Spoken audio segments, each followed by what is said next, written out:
এখন পৃথিবীর সব থেকে বেশি মাথা ব্যথা কি জানেন? পৃথিবীর বেঈমান কাফের ইহুদি নাসারাদের মারাত্মক মাথা ব্যথা হচ্ছে দাড়ি, টুপি, মাদ্রাসা, মসজিদ, ইসলাম, কোরআন, আল্লাহ, রাসূল। এইটা হচ্ছে মাথা ব্যথা মারাত্মক ভাবে। আমার 1 লাখের বেশি জলসা ছুটছে, 1 লাখের বেশি। একটা জলসা যদি কেউ ক্লিপ বার করে আনতে পারে, একটা ক্লিপ দেবে, ছোট ক্লিপ, ইয়াসিন সাহেব কারো দেবদেবীকে গালি দিয়েছে, কারো ধর্মকে গালি দিয়েছে, আমি জীবনে আর সমাজের মুখে বক্তব্য দেব না, চ্যালেঞ্জ। শুনলেন আপনারা মুসলমান ভাই, কোরআনে আল্লাহ বলেছেন তোমরা কারো ধর্মকে, কারো দেবদেবীকে গালি দিও না। এটা কোরআন। সে তোমার আল্লাহকে গালি দিয়ে বসবে। কিন্তু দুঃখ লাগে, আমি মাসখানেক আগে শুনছিলাম ফেসবুকে, আমাদের দেশের একজন একটা রাজ্যের মুখ্যমন্ত্রী আছে, হিমন্ত বিশ্ব শর্মাজি, আসামের। তিনি ডাইরেক্ট মিডিয়ার সামনে বলছেন যে मेरा मिशन है इस्लाम को मिटा देना, मैं चाहता हूं इस्लाम मिट जाए दुनिया से, करुणा की तरह मिट जानी चाहिए।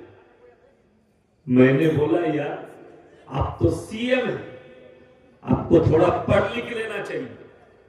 दुनिया की इतिहास उठाकर देख लो, फिरौन आया था मूसा को मिटाने, खुद मिट गए। नमरूद आया था इब्राहिम को जलाने, खुद मिट गए। মাথায় রাখবেন, ফিরাউন ভেবেছিল মুসাকে মিটিয়ে দেব, আল্লাহ তাকে পানিতে মিটিয়েছে। জোরে বলুন সুবহানাল্লাহ। নমরুদ চেয়েছিল ইব্রাহিমকে আগুনে জ্বালাবো, কিন্তু নমরুদের জানা ছিল না যে আগুন শুধু নয়, গোটা পৃথিবীর কন্ট্রোল আমার আল্লাহর হাতে। জোরে বলুন সুবহানাল্লাহ। গোটা পৃথিবীর কন্ট্রোল কার হাতে? আল্লাহর হাতে। ইব্রাহিম নবী আল্লাহকে বললেন, আল্লাহ তুমি ছাড়া আমার কেউ নেই।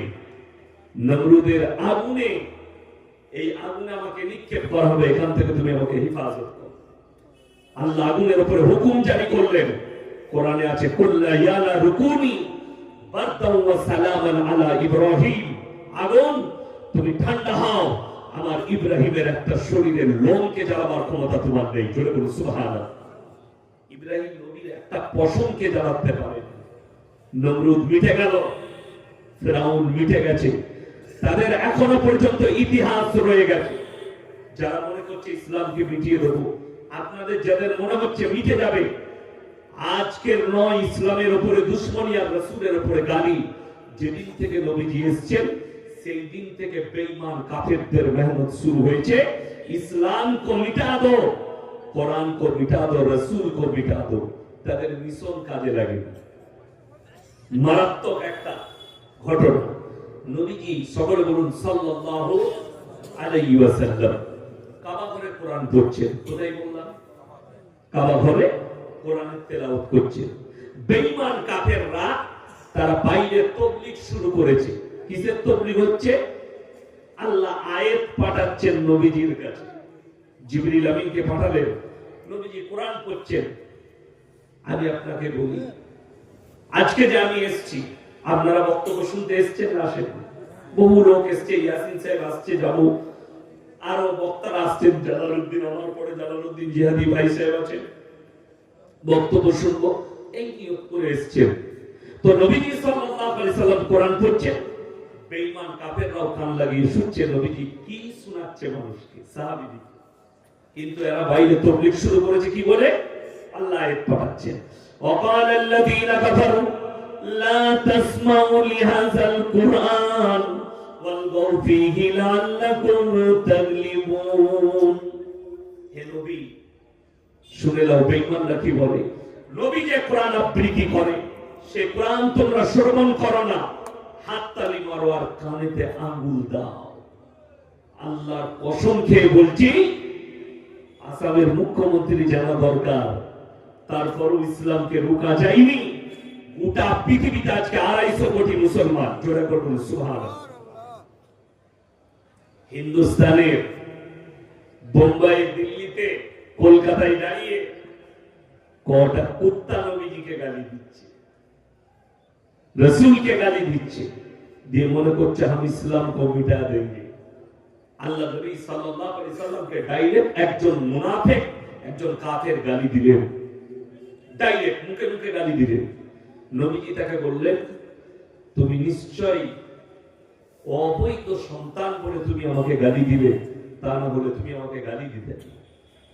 সেই বেঈমান ছুটেছে সঙ্গে সঙ্গে, তার এটা বিশ্বাস ছিল নবীজি যখন বলেছেন এই কথাটা মিথ্যা হতে পারে না, সে তার মায়ের কাছে ছুটেছে, সত্য করে বলুন, আমাকে সত্য কথা বলবে, আমি কি তোমার এক নম্বর আওলাদ, না আমাকে কোথাও মুখ আলো করে আমাকে জন্ম দিয়েছো?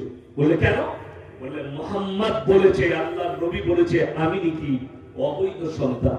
বলে বাবা, মুহাম্মদ যে কথাটা বলেছে সত্য, আমি অন্যজনের সঙ্গে জিনা করে তোমাকে জন্ম দিয়েছি, তুমি তোমার বাপের সন্তান নও। চলে বলুন সুবহানাল্লাহ।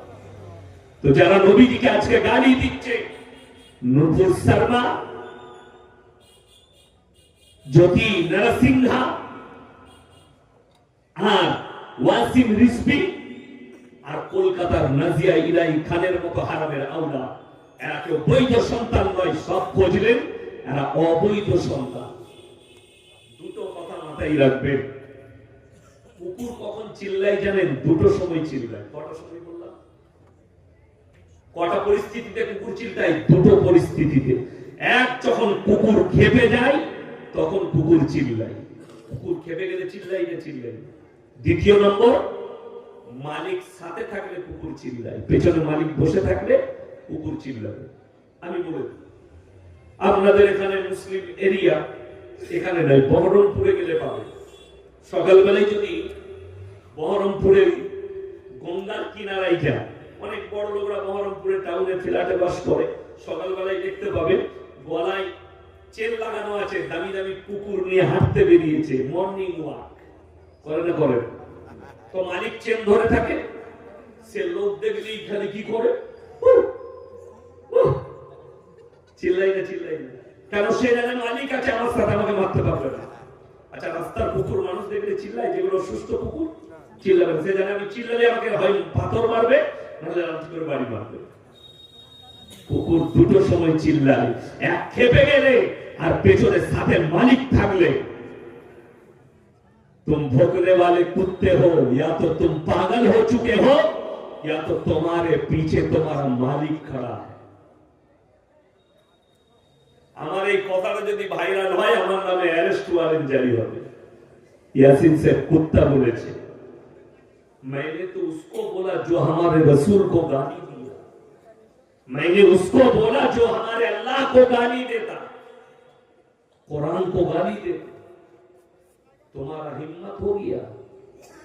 বিশ্বাস করুন, আমি অনুরোধ করে বলছি, আমার অনেক হিন্দু ভাই মা বোন আমার জলসা শুনে ফোন আসে আমার কাছে, স্যার আপনার জলসা শুনে, আমি তাদেরকে ওয়েলকাম জানাবো, স্বাগত জানাবো। এই মজমায় যদি বাইরে থেকে হোক, মজমায় এসে হোক, কোন হিন্দু ভাই, দলিত ভাই, আদিবাসী ভাই যদি এসে থাকে, তাকে আমি ওয়েলকাম জানাবো, স্বাগত জানাবো, সাদরে গ্রহণ করব।